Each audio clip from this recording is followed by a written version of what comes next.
Yo, what's up, family? Before we start the video, please leave a like, subscribe, and share to any and everyone that you can. Just you out there a little bit more. With that being said, let's get right into the video. The Detroit Pistons beat the Toronto Raptors in their last game 123-114 to improve to 8-2 in their last 10 games. Cade Cunningham had another triple-double, and I wanted to take a look at the performance, so let's get into the film. Alright, how y'all doing? I hope y'all doing good. If you're new here, welcome. If you're not, make sure you take your shoes off before you come in the house. And Cade Cunningham posted another triple-double in this game versus the Toronto Raptors. 22 points, 10 rebounds, 17 assists, and 2 blocks in this game. Is also having a phenomenal season, averaging 24 points, about 7 rebounds, and 9 assists on 46% from the field and 38% from 3. Is 100% going to be an all-star this season. He better be. And in terms of the argument of him being the best point guard in the Eastern Conference, it's just for this season and it's just for up until today, right? Of course, you got a guy like LaMelo Ball, who, when he's healthy, he's averaging 30 points. You got a guy like Darius Garland, who is playing great, and the Cavs are on top of the NBA, so he's going to get a lot of recognition like he deserves. You, of course, have guys like Damian Lillard, Jalen Brunson, Trae Young. All those guys are playing good. Some of those guys are playing great. But if you was to tell me that Cade Cunningham was the best point guard in the Eastern Conference statistically, and just the way that he's uplifted this Pistons team, who has added some pieces like Tobias Harris, Malik Beasley, and Tim Hardaway Jr., the Pistons struggled with spacing last season. They've gotten a little bit better, and it's attributed to them having about 15 to 16 more wins than they had at this point last season. And Cade Cunningham is also a big part of that. Him being efficient, becoming more efficient, and being healthy. He had that season where he only played 12 games, and it left people thinking, well, will Cade ever reach his potential? You see that that's not a problem right now. And on his first play, after the rebound, it is great to have an athletic center, and Cade being the passer, him and Jalen Duren are always connecting on these lobs. The Raptors get a little bit flat-footed here. Jalen Duren just runs right past Agapurdo. Cade puts on the money. And one thing I really love about Cade's game is how he reads the defense. Now, he needs to cut down on them damn turnovers. He needs to do that. But right here and throughout this game and throughout this entire season, along with being a real 3-level scorer, he shoots 20 attempts per game, and 13 of those attempts come in 2-point range. He's a big guard, a strong guard, so he loves to post up, loves to do those post-ups. He loves to shoot in the mid-range. But as a passer, again, averaging about 9 assists, he averages 23 potential assists per 75 possessions, and the way he reads the defense is elite, right? So here we have them after this miss. Jalen Duren gets it out to him, and they're running right here. You're gonna see that Jakob Poeltl and Scotty Barnes are both drifting inside. Poeltl being the center, of course, he's gonna see Jalen Duren after he just got beat for a lob a couple plays before this.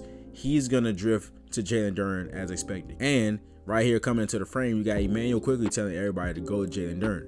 Cade sees all of that happening. He knows where the defense is going on the floor before they even go to it. So he sees that. He's going to look to Jalen Duren, a no-look pass to Tobias Harris, and the hockey says to Tim Hardaway Jr. All right, so in this game against the Raptors, the Detroit Pistons ran a lot of actions that I liked, and this was my favorite one. So the Pistons are going to go to Spain PNR, but they're going to start it out of ram action. So ram action is when somebody sets an off-ball screen for someone else to go set a ball screen. So here we're going to have Simone Fontecchio. He's going to set the off-ball screen on Jakob Poeltl for Jalen Duren to go set a ball screen for Cade Cunningham. So the off-ball screen frees him up to go set this on-ball screen and initiate or start the Spain PNR. So we got that right there. He sets the all-ball screen, and then here we got the Spain PNR. I'm a Celtics fan, so if you've been on this channel, you see me detail this play numerous times.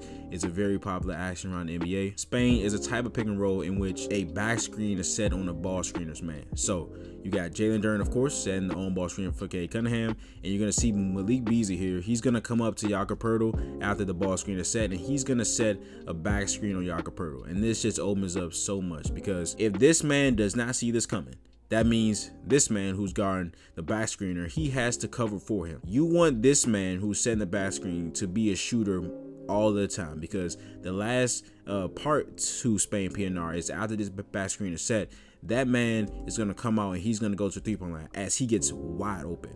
Right, I talked about how many, this just has so many options to it. So the first one, you set the back screen.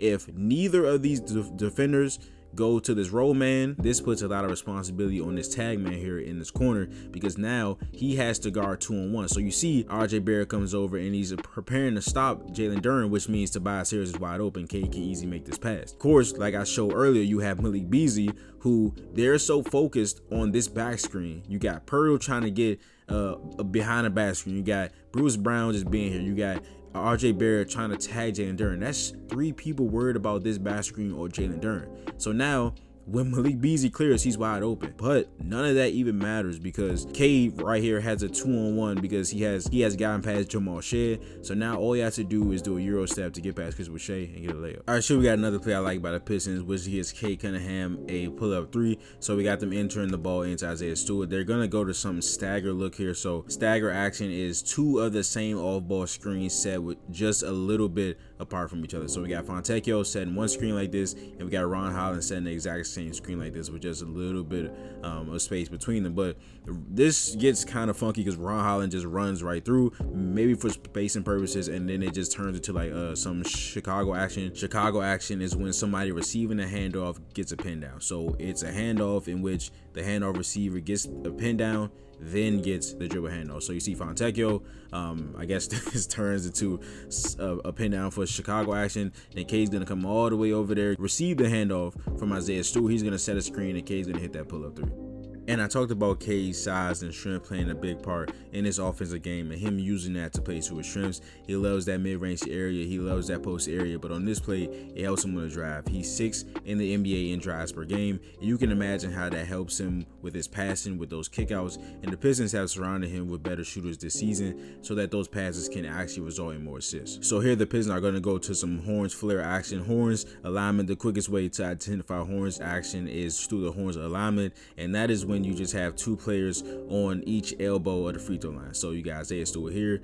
Tim Hardaway Jr. did start here. I just cut the clip a little bit, but you can have players here, or you can have players they're usually going to be a little bit up. As long as there is 2 people parallel to each other about free throw line or free throw line extended. So here they're going to go to the horns flare action. You have Tim Hardaway Jr.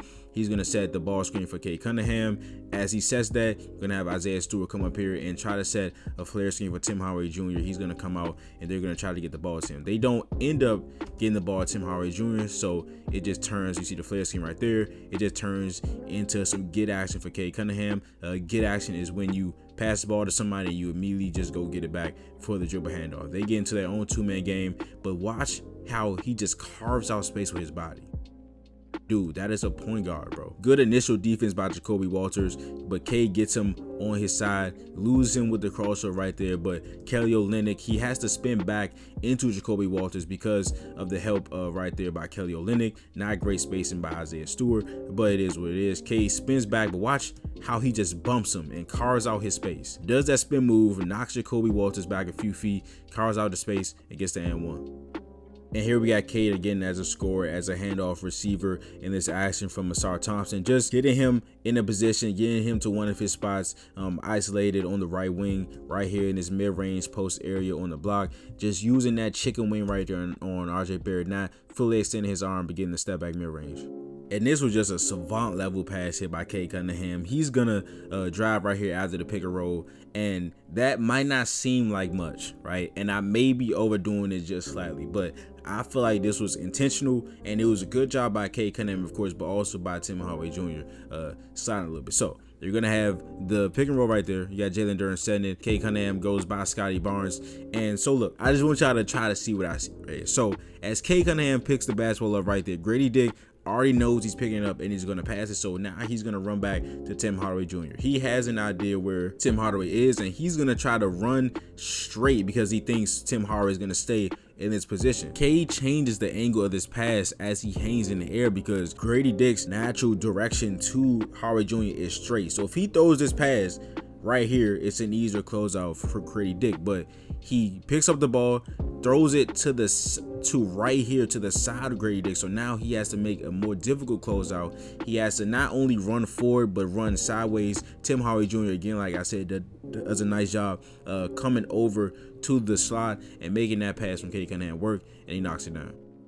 All right, so we got the Pistons running Spain PNR again. This time just not out of ram action. So you got the ball screener set on the ball screener's man. So Tim Hardaway Jr. is going to set the back screen. Jalen Duren is going to set this ball screen on Scotty Barnes right there. And then he's going to roll. And then Tim Hardaway Jr., who is the shooter in this equation, is going to set the back screen. He's going to come out and try to get a 3-ball. So you see that happen. Jalen Duren sets the screen. Well, he slips it, which is a good thing because Jakob Poeltl is behind him. You got Emmanuel quickly steps over. But this is Cade. Like, again, there's so many things open on this. You could throw this off to Jalen Duren, but quickly, instead of going to Jalen Duren, he tries to jump out on Cade Cunningham, and watch the reaction. The quick counter by Cade Cunningham, seeing Emmanuel quickly spins out of it, and Tim Hardaway Jr., the shooter on that action, is wide open. And again, the skill at his size as a true point guard at 6'6", going against a guy like Scotty Barnes, who he's just bing the tween cross here, and he's strong enough to not let a guy like Scotty Barnes, with his frame, his long arms, his length,